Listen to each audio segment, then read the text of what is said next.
Master EDCOIN Wallet, conversion of EDCOIN to EDPOINTS or EDPAY Credits.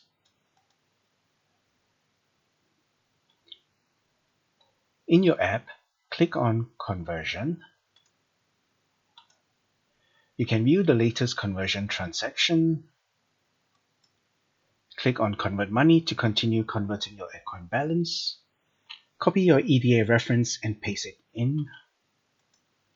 The EDA reference can be copied from your EDPOINTS app or your EDPAY app.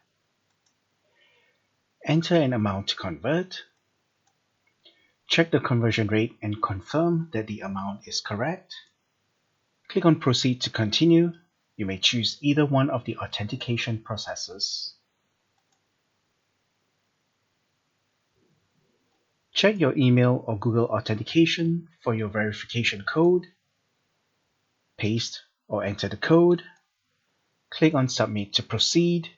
Validate the transaction receipt. Click on View Wallet to navigate back to your dashboard.